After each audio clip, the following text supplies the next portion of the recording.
여러분 우리 성도들은 잘 모르실 수 있는데 이 권투 선수 중에 유명한 마이크 타이슨이라고 하는 선수가 있었습니다. 굉장히 유명한데 별명이 핵주먹입니다. 그냥 돌주먹도 아니고 핵주먹이에요. 그래서 이 분이 권투할 때 보면 스치기만 해도 KO, 스치기만 해도 KO. 이 격투기 선수들이 이게 헤비급 선수들이 경기하는 걸 보면은요, 제가 좀 격투기를 좀 좋아합니다. 그런데 희한하게 이렇게 스치기만 해도 쓰러져요.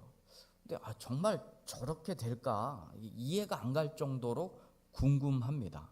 그래서 제가 어떤 때는 직접 한번 맞아보고 싶다. 어느 정도 펀치인지 어느 정도 강도인지 한번 그냥 맞아보고 싶은 생각도 들어요. 정말 저렇게 그냥 스쳤는데도 쓰러질까?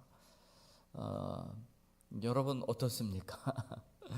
네, 그런 생각도 좀 들 정도로 굉장히 그 위력이라든지 그 힘이라든지 이게 좀 궁금하더라고요. 그런가 하면 이 라이트급 선수들은요, 그냥 뭐 그렇지는 않겠지만 양양 펀치, 고양이가 그냥 두들기는 그런 수준의 그 펀치들이 또 있습니다. 저는 바라기는 우리의 믿음이 스치기만 해도 예수님을 좀 넘어뜨릴 수 있고, 예수님과 싸우자는 얘기입니까? 그러자는 얘기이기도 합니다. 왜 야곱도 하나님과 씨름하지 않았습니까? 그래서 결국은 이겼잖아요. 어쨌든 우리가 스치기만 해도 산을 넘어뜨릴 수 있는 믿음의 거장들이 될 수 있게 되기를 주님의 이름으로 축원드립니다.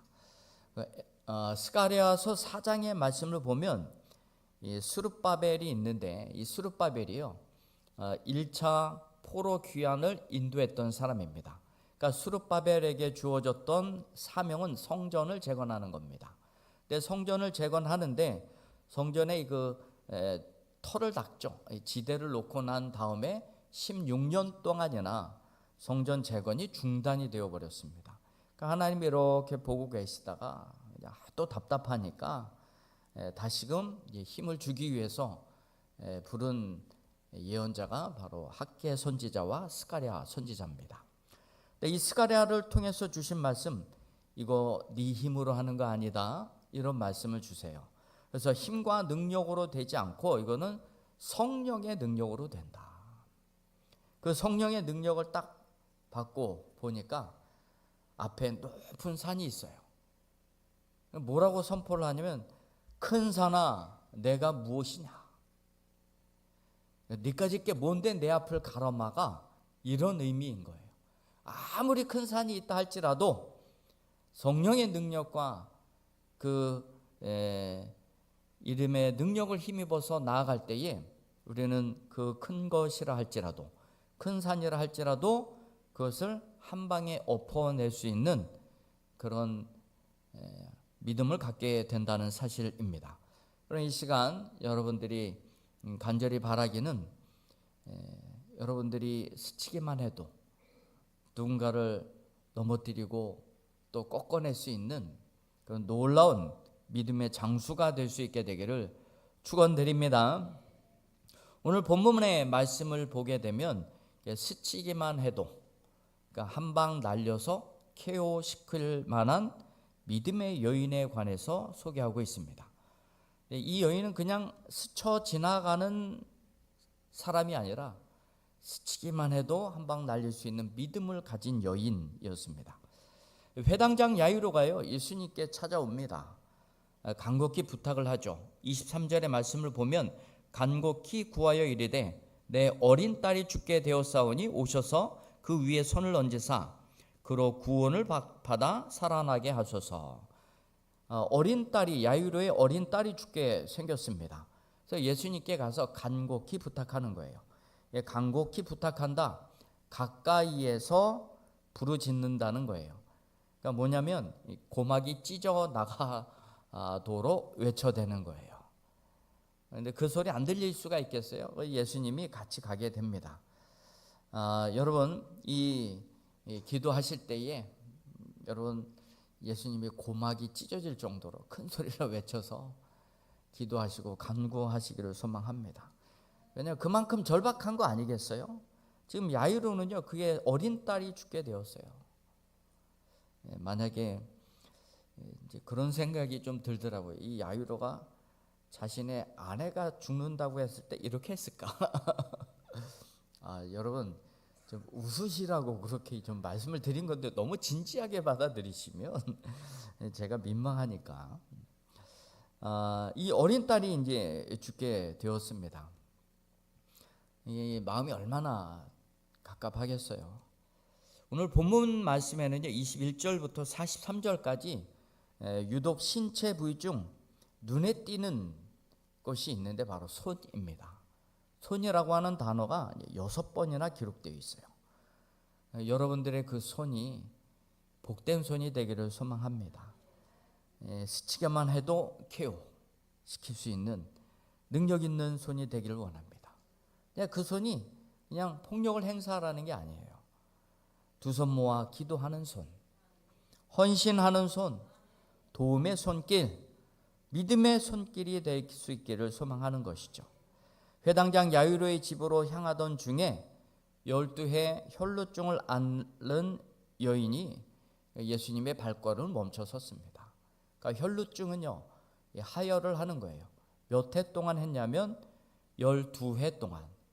참 재미있게 기록된 것이 12해 동안 혈루증으로 앓는 여인과 회당장 야이로의 어린 딸의 나이가 12살입니다. 그러니까 12 이렇게 비교를 좀 시켜 놓고 있어요. 그러니까 12해 동안 정말 이 모든 다원을 다 허비할 정도로 그 병을 고치기 위해서 재산을 다 탕진을 해버렸어요. 그 재산이 다 탕진해 버렸을 뿐만이 아니라 오히려 병이 더 깊어지기 시작했습니다. 얼마나 고민이 됐겠어요. 그러니까 이 여인이 또한 예수님께 고침을 받기 위해서 예수님의 길을 막아섰던 것이죠. 근데 막아선 것도 아니에요. 많은 무리들이 쫓는데 거기에 뒤에 이렇게 끼어 들어갔습니다. 끼어 들어갔어요. 27절의 말씀을 보면 예수의 소문을 듣고 무리 가운데 끼어 뒤로 와서 앞으로도 가지 못하고 이 여인이 끼어 들어간 겁니다. 이 혈루증 앓는 여인은요, 이게 부정하게 여겨지기 때문에 다른 사람 이렇게 터치를 못합니다. 그러니까 터치를 하면 그 사람이 부정하게 돼요. 그러면은 자기 자신은 그러니까 이걸 꼭 알려줘야 되는 게 뭐냐면 이 사실을 알려줘야지만 이 사람이 예배드리러 가는지 어떻게 알겠어요? 이 사람이 하나님 앞에 자기 지은 죄를 해결하기 위해서 가던 길인 줄 어떻게 압니까? 근데 자기 자신은 하나님 예배하러 가는 길에 거룩하고 정결하게 해야 되는데 가던 도중에 자기도 이유도 알 수 없이 부정해졌는데 자기가 예배를 드려도 하나님이 사인이 없어요. 내가 그 제사를 받겠다. 이 사인이 없는 것을 보면은 이유를 모르잖아요. 그 답답할 수밖에 없어요. 그래서 문둥병 걸린 사람이든지 부정한 사람이든지 이거 꼭 알려야 돼요. 주변 사람들에게. 가까이 오지 말라고. 자기 자신을 보호하기 위한 것이고 남의 예배를 보호하기 위한 목적도 있는 것입니다. 이 여인이요, 그냥 슬쩍 끼어들어갔어요. 그래서 예수님의 옷에 손을 대었습니다. 손을 대었다. 이 말씀의 의미는요, 여러분들이 생각하기를 예수님의 옷에 손을 대었다. 어떤 식으로 어떤 모양으로 잡았을까요? 그 옷은요, 그냥 옷자락입니다. 중동에 사는 사람들의 그 옷, 치마하고 같잖아요. 발목까지 이렇게 내려오는 통기성이 좋고 날이 덥다 보니까 그런 옷이 발달할 수밖에 없었죠. 근데 여기서 이 옷은요, 그냥 옷자락입니다. 원문에 보면 옷자락이에요. 그러니까 옷자락에다 손을 댔다는 것이 그냥 움켜 잡은 것이 아니라 그냥 스치듯 만진 거예요. 스치듯 만진 겁니다. 옷자락을 그냥 살짝 스친 거예요. 이렇게 된 겁니다.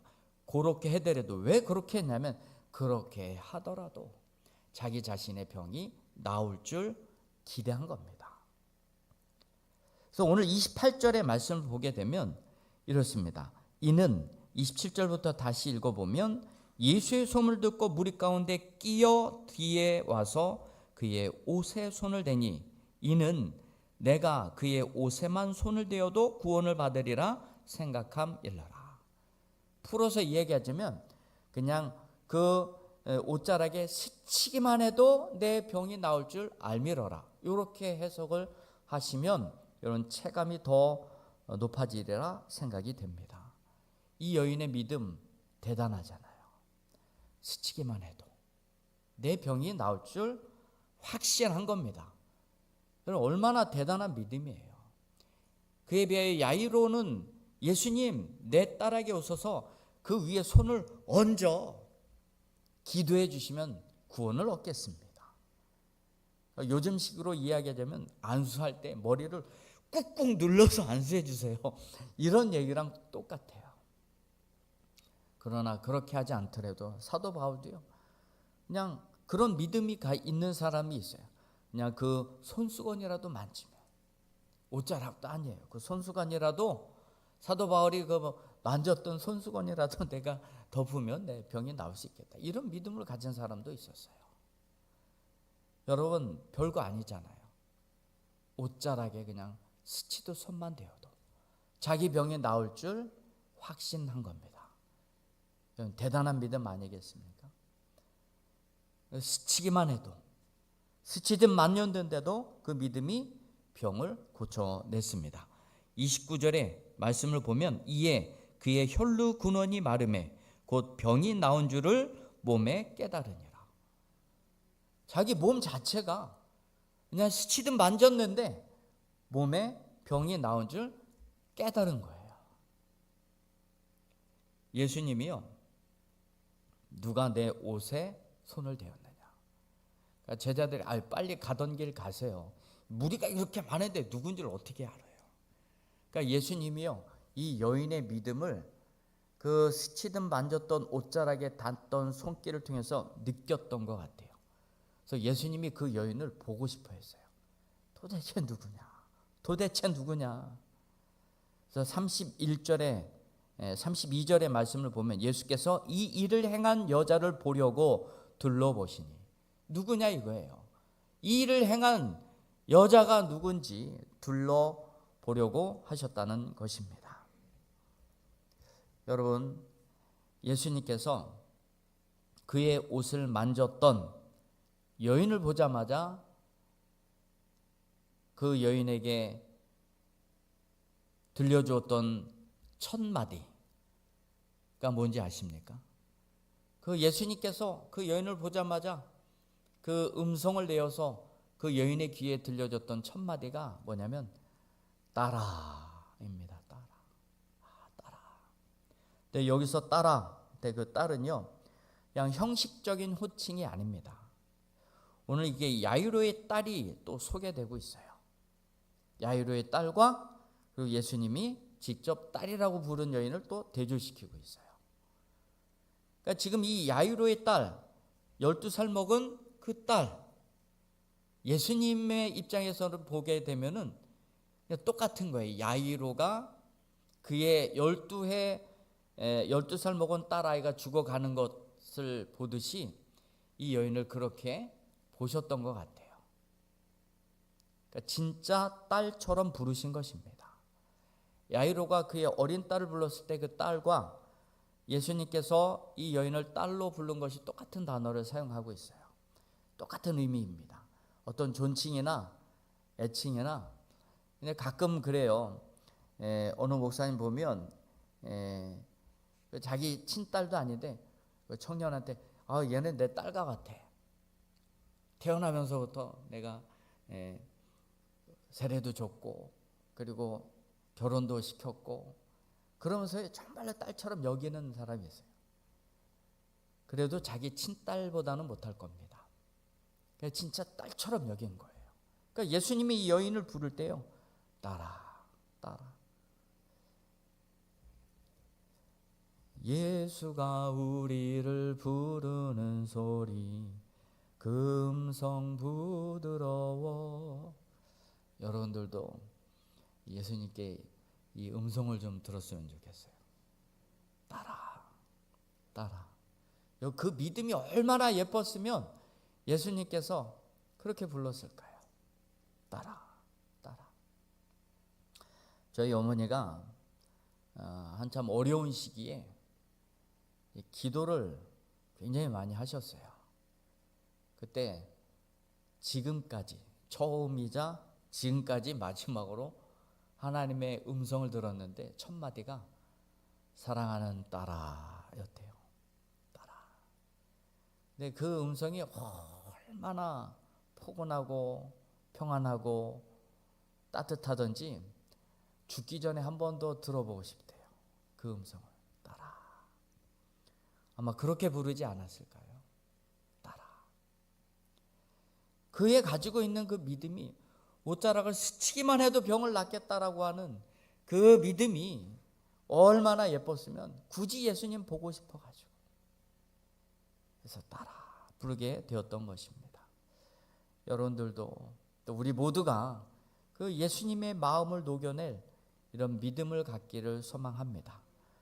스치듯 기도했던 그 기도에 하나님이 응답하시고, 그래서 믿음의 용사로 거듭날 수 있게 되기를 축원드립니다.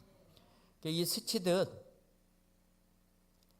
그 옷자락을 만졌는데 예수님께서 그것을 귀히 여기시고 병을 고쳐준 이런 여인이 있는가 하면 그냥 스쳐가는 사람도 있어요.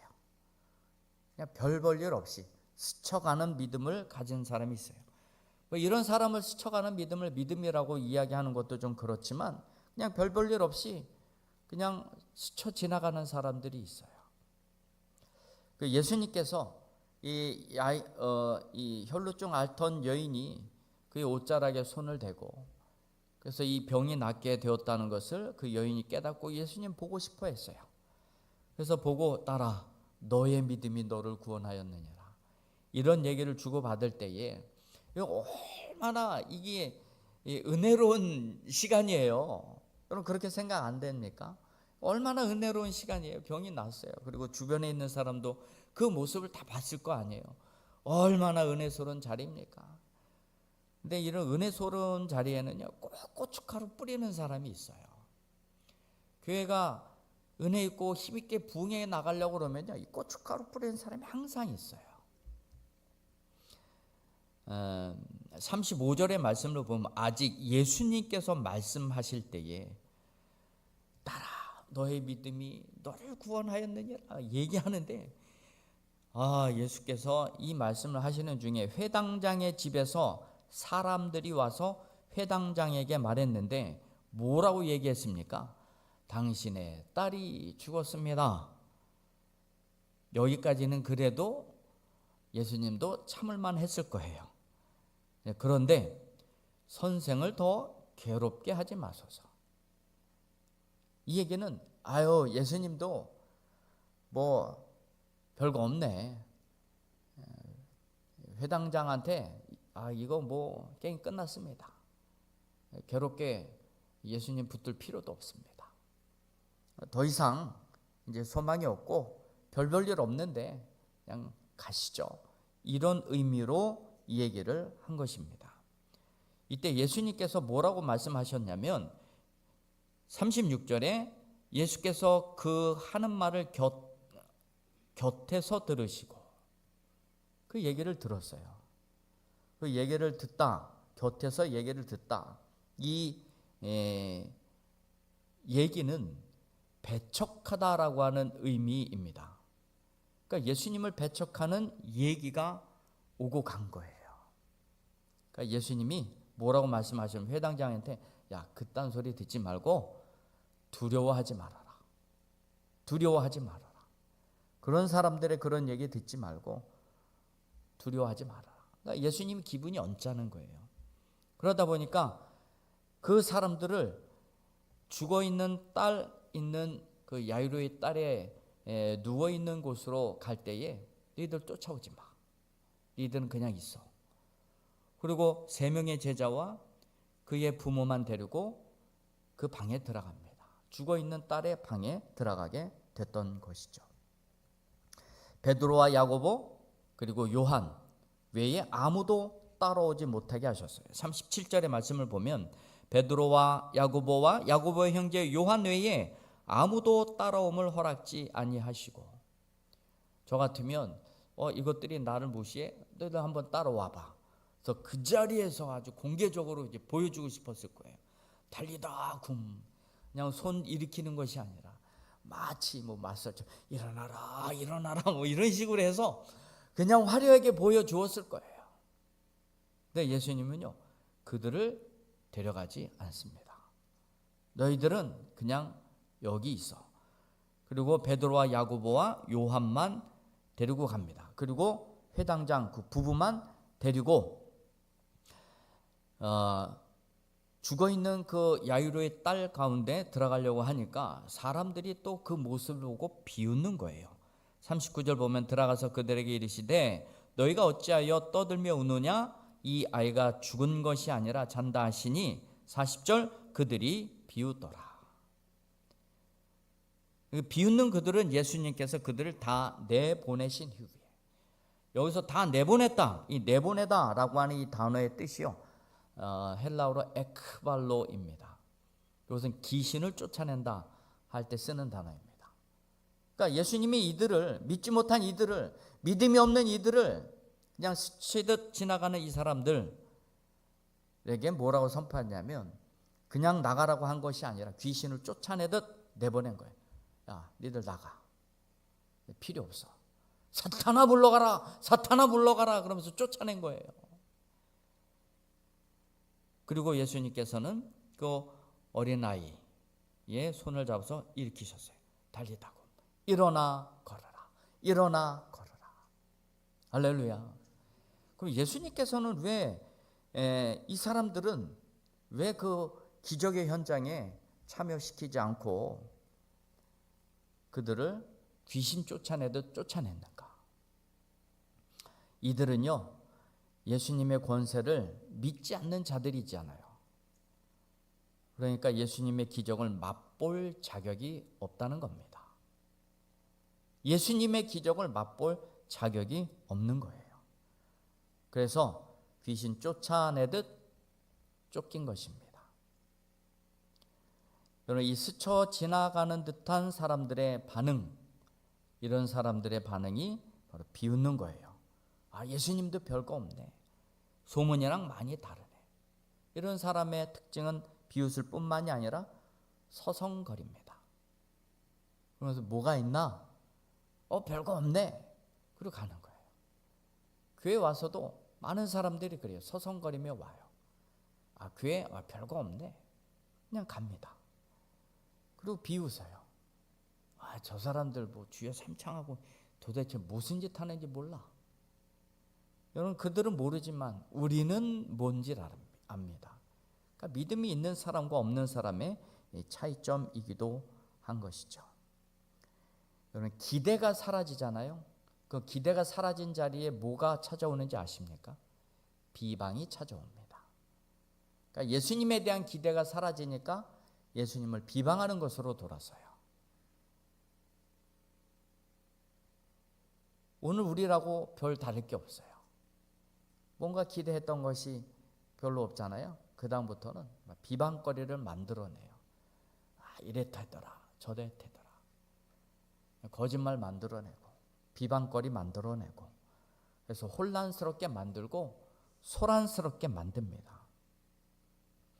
그러나 반드시 그것은 그 머리로 되돌아갑니다. 여러분, 스치기만 해도 예수님을 쾌유시킬 만한 믿음을 가진 혈루증 앓는 여인, 여러분, 이 작은 믿음입니다. 아, 스치기만 해도 내가 낫겠다. 이런 작은 믿음이라도 여러분, 예수님이 예쁘게 보실 수가 있는 거예요. 요즘 뭐 심장폭행 그러잖아요. 그 귀엽고 이런 동물 보면 심장폭행 주의하세요. 여러분, 예수님의 심장을 폭행시킬 만한 여러분 그런 아주 예쁜 믿음. 그래서 예수님이 보고 따라 얼마나 예쁘면 딸아 그렇게까지 불렀을까요? 저는 그런 믿음을 갖기를 소망합니다. 그러나 그런 믿음이 여러분 그냥 조그만 게 아니라 생명력이 있어요. 생명력이 있기 때문에 예수님의 마음을 녹여낼 수가 있었던 것입니다. 요한계시록 8장의 3장 8절의 말씀을 보면 빌라델비아 교회를 향한 예수님의 말씀이 기록되어 있는데 이렇게 말씀해 주세요. 내가 작은 능력을 가지고서도 내 말을 지키며 내 이름을 배반하지 아니하였도다. 너의 그 작은 능력, 그것을 가지고도 내 말을 지켰다. 너는 그 작은 능력을 가지고도 내 이름을 배반하지 않았다. 그것을 하나님이 얼마나 예쁘게 보셨는지 모릅니다.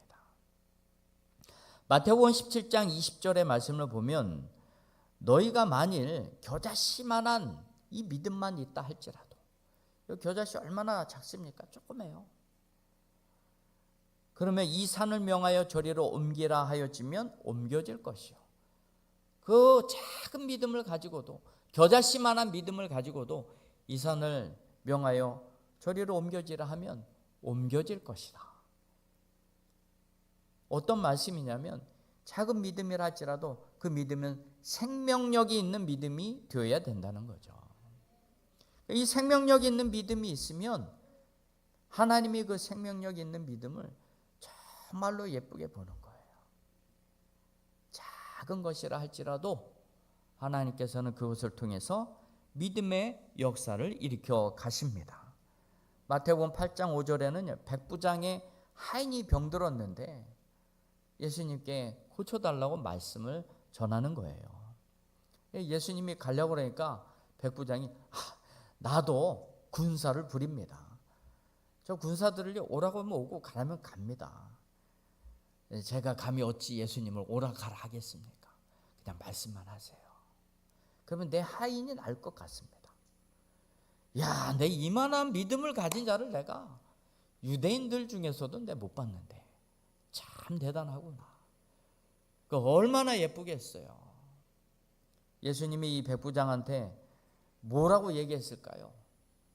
아들아. 그렇게 불렀겠어요? 잘 모르겠어요.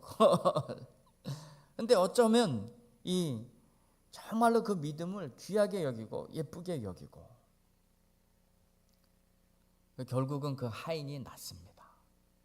우리는 작지만 이런 생명력 있는 믿음, 뭔가 생명을 튀어낼 수 있고 살려낼 수 있고 자라갈 수 있고 성장할 수 있는 그런 믿음, 하나의 이런 믿음들을 예뻐하시는 거예요. 귀하게 여기시는 것입니다. 여러분들에게 스치기만 해도 예수님의 마음을 녹여낼 수 있는 그런 믿음이 되기를 소망합니다. 그래서 기도를 단 1분만 하더라도 믿음의 기도를 통하여서 그 기도에 응답을 허락하시는 그 모습을 보고서라도 하나님의 사랑스러운 딸로 기억하여 그 기도에 응답하시는 역사가 있기를 소망합니다.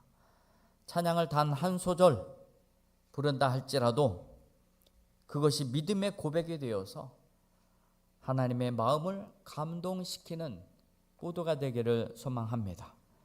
단 한 번의 헌신이라 할지라도 제대로 순종하여 하나님의 마음을 시원케 할 믿음의 손길이 되기를 소망합니다.